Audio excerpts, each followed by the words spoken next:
Alright. What's up, everybody, and welcome back to a very special game. We have my Insanity Stardust down here, spawning in the bottom right side of New Polaris Rhapsody. And in the top left, we have Team Exile 5's PiG.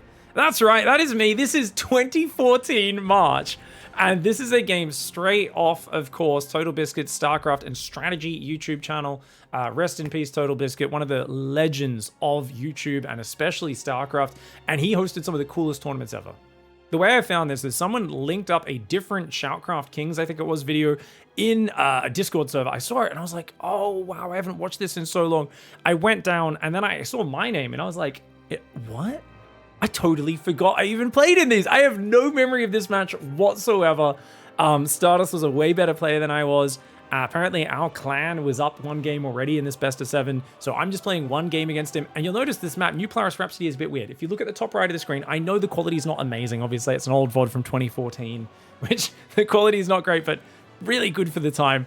It says in the top right, lava will raise in 3 minutes and 10 seconds. That's right. Total Biscuit was such a legend because he loved bringing StarCraft to the people, and he said, hey, fresh maps, new creative things, changes, and weird maps are so exciting. So he basically made these show matches always be on creative, out there maps. This one, every few minutes, the lava will cover the low ground all across the map. Any buildings or units on that will die. So let's get into it and just react to this. I already skimmed the game very quickly because I couldn't remember it at all, but I was like, it looks like it's a real back and forth banger. And it just looks like a bit of a weird thing because people often say 2014 was like kind of the peak of competitive StarCraft. This is when the players were the best, and it's nowhere near as competitive ever since then because there's less interest, there's less money, all this sort of stuff. Now, the money actually peaked, I believe, in 2018, guys. So if anyone tells you there's, this is when the peak of money was, no, it wasn't. But I will agree there was a crazy amount of interest and attention on it. Even though esports was in a much earlier stage of development, there was a lot of tournaments, hundreds of pro gamers around the world, and it was definitely a very interesting time. Now, I've gone for a drone scout here up against a Nexus first. So I've gone 3 hatchery before pool. I think he's gone blind Nexus first. I don't think he actually probe scouted me. And we're going to see, like, were players actually that good back then, number one? Because people always say that. That's going to be one thing I want to kind of think about as we watch and react to this. I also want to watch my own play because this is before I started using the core, which meant I didn't use camera locations. Control group stealing didn't exist in this version of StarCraft 2, which means your control groups would get jumbled up unless you individually like deselected units or just reset your control groups from scratch, which I know I was very bad at as a player. I would often end up like giving mistaken orders and stuff. On the other hand, like Protoss was so different. This is Heart of the Swarm. The Mothership core was around and it could do like a giant Nexus overcharge to make a Nexus shoot a big cannon. There was a lot of like just mass Blinkstalker Sentry plays in 2015. I don't know if that had been figured out in 2014. He's going to open Stargate, interestingly enough, and he's going for that expansion outside. I'm starting to make 3 queens at a time. Overlords are on the way. And just in case anyone's wondering, how good were you as a pro player, Pig? I will be the first to admit I was not the tippity top level. Oh, here comes the first lava rising. Okay, so this whole, you can see this whole middle area of the map over there. That whole middle corridor gets completely swamped in lava. So the whole top right, bottom left, as well as our main natural and third bases are all safe. The problem is, I think that lava cut off the third. So what you could do is you could launch an attack just as the lava is about to come up, and they won't be able to respond to it without walking through the lava. So that's actually a genius way you could take advantage of this mechanic. I have no idea if I or Stardust did that. Stardust is going for a Phoenix production off 1 Stargate and a Forge. Man, these old school openings, I forgot how different it was back then. Single Stargate Phoenix, something we almost never see in Legacy of the Void these days. And obviously this was a much slower start as well. We're 6 minutes 10 in, and you can see, even with a Nexus first 3 hatchery before pool, I'm only at 33 drones, he's at 35. Now, of course, we don't have game sound because I am having to cast this off the channel, off of the video. There's a link below. You should definitely go check out that channel. It is amazing. There's so much history on there, so many fun maps and creative matches. And, of course, you can hear the great commentary from Total Biscuit and some guest commentators as well. So definitely check that one out in the description, everybody. But for now, because you might think, well, why not get old replays, Pig? That'd be great. Can't get old replays. Replays do not play from before, is it 2016, I believe, is when they brought out a patch that like basically broke all the existing hacks for StarCraft. Also, unfortunately, broke all of the replays before that date. So you simply cannot watch the old replays, which kind of sucks. Phoenix coming in for a bit of harassment. He's going to pick off a drone there. It's not too bad. Looks like 2 drones maybe going to go down, and he's going to go after an Overlord as well. 1 Queen on its own, not the best. You can see I'm trying to just pull the Overlords back and building a single Spore in each base. Oh, man. Wait, does this mean my creep tumors connecting my bases are going to get killed by lava as well? Oh, that sucks.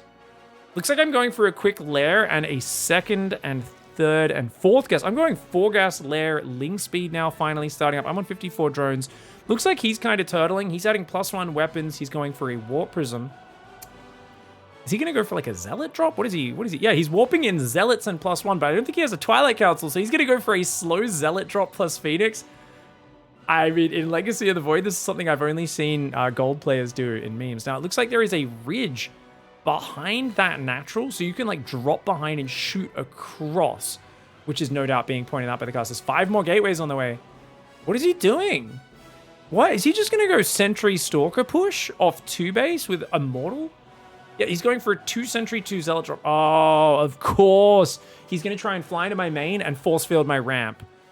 Oh, man. I'm going for a Dropper-Lord upgrade. Oh, my God. I haven't seen that purple upgrade in so long. That's Ventral Sacs, guys.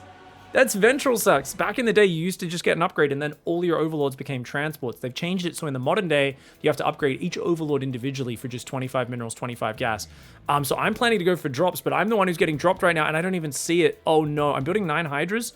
Hopefully it's enough to defend. Luckily, these Zealots don't have charge or anything. I mean, he's cleared out my vision. All my Lings are on the other side of the map. I'm thinking about denying a 3rd base right now. Oh, God, I'm in for a rude surprise right now. Zealots coming into the main. My Overlords are all there. There's a Queen. I've got Hydras about to pop. Maybe with the drones, the Hydras. The Queen is leading the Zealots on a bit of a circle. Not the great best micro from Stardust just yet. Good positioning on the Hydras. The Zealots actually are having to fight them in the choke. The Queen is still alive. Hey, I was expecting to be kind of upset watching my old self play and be a bit embarrassed, but you know what? Good micro. Lings are trying to get up the ramp. Oh, did we just kill his sentries? Or have all of his sentries moved away? He does do a time warp as well to try and buy more time. Another force field in there as well. The Hydras, the drones, the Queen's still alive as well. He's going to focus the Queen down, which is pretty frustrating. The Hydralisk will take out that sentry, but good force fields for him. I should be rotating around the mineral line. Learn to micro, Pig. Come on, man. Get in there. Get in there. He's not recalling. He must not have saved energy for recall. Oh, wait, did they not have recall? I'm not sure if they even had recall at this time. Oh, I can't even remember how recall worked in 2014. Let me know in the comment section if you guys remember. Obviously, the units work a little bit differently back then. The Phoenix is going to go after the Hydras, but oh, we snapped one. And you know what, guys? That was a very heavily committed 2-base attack. I lost a bunch of workers, but I'm still at 52 after that. I was up at like 66, but I'm choosing to go for a counterattack. I've got Groove Spines on my Hydras. This is back in Heart of the Swarm, so Hydras do not have a movement speed upgrade. They're very immobile, and I'm going for a mass drop attack. So I'm going to go for a Doom drop of Hydra Ling, which is amazing against, what has he got? Zealots and Immortals. But he's building a Colossus right now. So if he's going to get the Colossus out, that's going to cause a lot of trouble. We've got Lings denying the 3rd base. We can see a Prism going down around the bottom left of the map coming on in. Pig, don't botch this. This is, if you just don't headbutt into the Colossus, which it's not out for another 30 seconds, you can just win this game right here. Lings and Hydras are going to get inside these Overlords. Let's go. Let's go, man. I used to love drops in Wings of Liberty and Heart of the Swarm. I was obsessed with drops. And on a map like this, I think I just decided, hey, mass drops is going to be really good because look at all that drop space in the main base. You don't ever get bases like this anymore. Going for a big old Doom drop here. And there we go. He's got a time. Okay, he could Nexus overcharge his main. That could cause me problems. We're going to split off into the main base and hold the choke point. Look at that angle. The Colossus is out, but he doesn't want to attack into the choke point. Pull back. Oh, good force fields for Stardust. Bad move by me. And he's got the Nexus overcharge. Oh, I forgot about Nexus overcharge. That main Nexus is kicking the crap out of my Hydras and Lings up there. Trying to pull back right now. Uh-oh. It looks like I killed maybe a couple probes. I got some Hydras and Lings trying to attack as well, but I gotta get out of here. He's got 3 Phoenix and few sentries. It's not that many anti-air units. Luckily, he doesn't know which ones picked up my Hydras. I don't know, man. It says I've killed 24 workers this game, but I don't know when that happened. Oh, wait, no, that was him killing 24 workers. Okay, sorry. I was like, okay, yeah, he killed a lot of drones when he was in my base. That makes a lot more sense. But he's only on 38 workers. He's got a really good army. I'm at such a big economy advantage, it might be okay. This is delayed his 3rd a lot. Even though the units lost tab is no doubt kind of bad, this is kind of the way it was in Heart of the Swarm, where you'd be way ahead on economy all game and just taking these awful trades, but you'd have so many more bases and so much more economy would be okay. Remember, there's no counter to force field. You can't make Ravages in this version of StarCraft 2. I was going Spire and Roach Horn. So I think I want Roaches just to tank because they're a bit beefier than the Hydras. I'm going for a Spire for Corruptors to kill the Colossus as well. And double Evo Chambers only now starting. So my upgrades are very far behind. But looks like I might have killed his Forge because he's building a Forge and a Twilight Council. He's going to start Blink here. He's not started +2, so I think I must have sniped his Forge when I was in the main. We're ready to redrop again here on this right side. The Phoenix have found it though. Uh-oh. Oh god, oh god. If his Stalkers move over there, he can kill that. Okay, but wait, okay, it's only one Phoenix that found it. Oh, phew. Okay, we can just unload on the low ground and try to snipe that Phoenix down. Phoenix does go down. We can pick back up. Gonna fly those Hydras away for now. 2 base versus 4 base. I'm going up to 8 gas. This looks pretty good for me. And remember, we can go for... I'm pretty sure we had Vipers in Heart of the Swarm, right? I think we just didn't have Parasitic Bomb. I think we had Abduct, though, still, right? Oh, man. I can't remember if Vipers came in Legacy of the Void or Heart of the Swarm. Google's frantically right now on my second screen. Let's get in here and check that out. Viper SC2. When did SC2 add Viper? Oh, yeah. Yeah, no, it was in Heart of the Swarm. Okay, cool. Yeah, so I'm pretty sure there is Vipers on Hive Tech, but I guess I felt that was too far down the tech tree for me. I remember there being a lot more lair tech kind of mid-game battles because of the slower pace. But that is a big, scary Protoss army, dude. Uh-oh. Oh, my 4th base is in trouble. Big drop in my main right now as well. Oh, God. Big Zealot drop in the main. I'm evacuating the 4th, which is a good idea. I can't defend that. Lava's going to rise in 4 minutes. We haven't seen too much use of the lava mechanic just yet. Okay, I'm going to try and Hydra drop his back door behind the mineral line.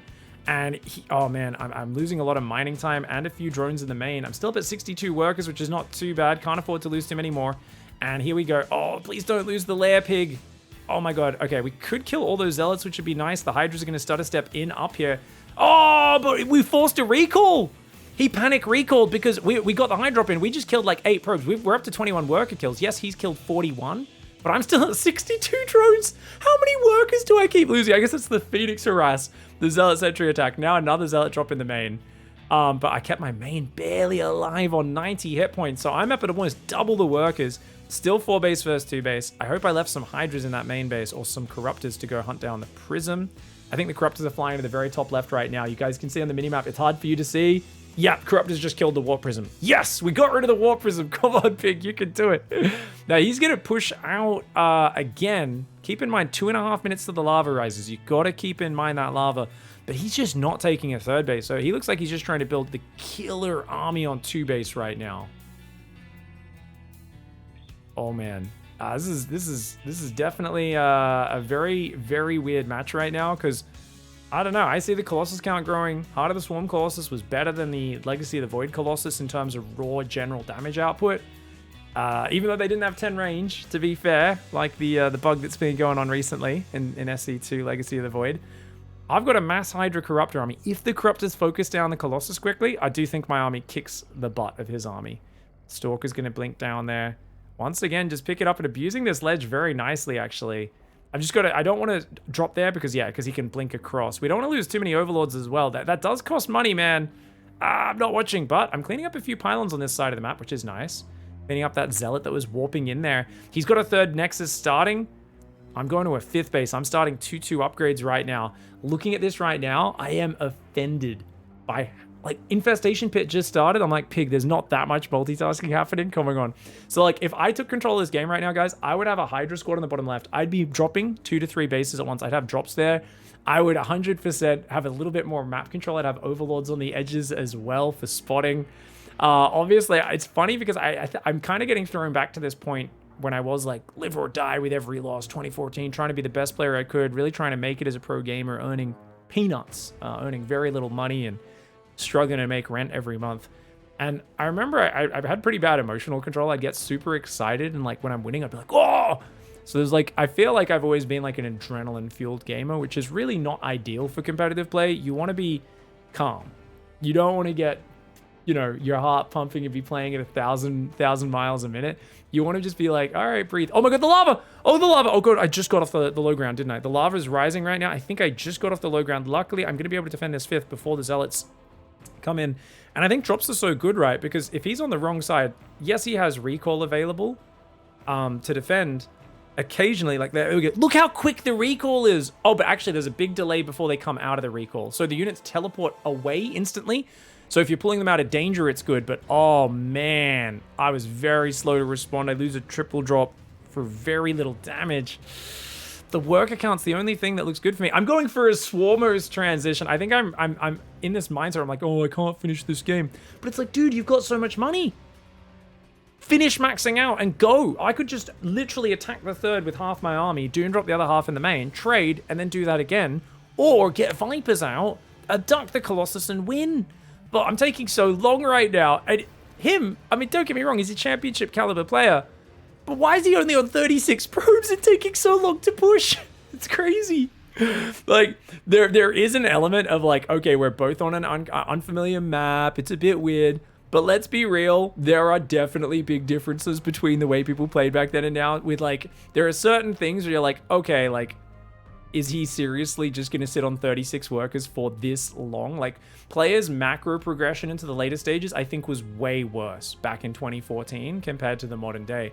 They might have been a bit better at hitting timing attacks, though. I will give them that. Roach Hydra does come in the natural, so we're going to go for a full-on base trade right now. Oh my god, the lava's going to get especially weird in this base trade. He's coming in the front. My Swarmos are getting just taken out here.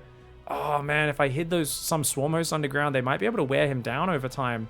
I've got a few Swarmos that are actually trading okay.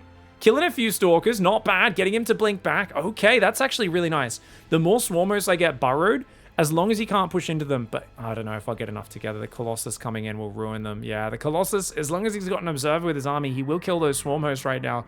His army is so much better than mine. And if we lose all the tech, it's going to end up being army versus army eventually.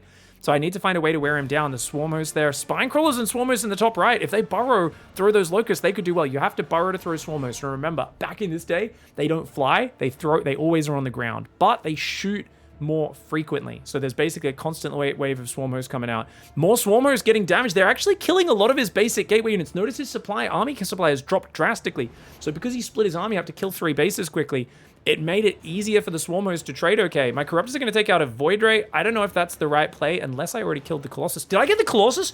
Oh, I got the Colossus. I got the Colossus. That's sick. Oh my god. I didn't even catch it, man. I wish I could observe this replay because obviously you guys know me. Even in the modern day, I get annoyed when I'm not controlling the camera because I always feel like there's things that get missed. To be fair, I miss them when I'm controlling the camera, but I'm not aware of them in the moment, which makes it less annoying. You guys follow me, right? Roach Hydra down here doing what they can. Dude, this map is insane. He's up. He's down 17 army supply. But he's got 3 Immortals and a Sentry with Force Fields and no real counter to that. That could be a problem. And he's killed almost all my Swarmos, which are the super efficient unit. I've got 13 drones away and I still have the top right base. I think there's a few Swarmos there and that's it. He's going to build a few gateways. He's going to try and... Oh, his probes. I think I caught his probes. In the bottom, they're not watching it. They're looking at random Swarmos right now. Come on, come on, come on. I just killed a few of his probes, but he got a bunch out. He just got a bunch out of this base. So good escape by him. Trying to build some gateways there. I wonder what Nexus he tries to retake. I'm trying to re-expand down the bottom right side. Hopefully I can run my drones away as well. I still do have a Corruptor and an Overseer. If I could kill the Observer, Swarmos will eventually win this game. You can see already Swarmos very annoying. Oh, I just lost a Hydralisk to the lava. Oh man, oh man. Hopefully only one. Hopefully only one. Oh my lord. That is super dangerous. You've got to be careful. In the midst of a base trade, your mind's racing. There's so much going on that it's actually crazy. You know what? Oh my god, the Locust coming forward as well. Okay, a couple Swarmos did get picked up there. He's going to take care of the Swarmos, which is a big problem for me. The Spine Crawlers are doing some damage, but they're not going to kill anything. I'm trying to build more spines, but I didn't get them up in time. I've still got a lot of money here as well. Production, buildings. I've got only these buildings here. These are my last buildings other than... Oh no, there's a hatchery going up. This does not show building structures, the structures tab. He's trying to retake my main base. Remember, the minerals last a lot longer in this version of StarCraft. Oh, we're using the drones to tank and sniping the Immortals. A massive play. I got all 3 Immortals. His army's a little bit split up right now, killing a few of his Stalkers as well, and that might just be the game-winning move. Dude, what an insane game. I'm looking at the timer and saying, how has this been going for 27 minutes? It feels so much faster than that. But I realized, no, it's actually been just under 20 minutes because this is the old Blizzard time. So it's actually, you'll notice it's ticking faster than actual time. He has to tap out, and we do end up getting the win there.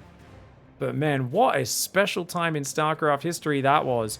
What the heck?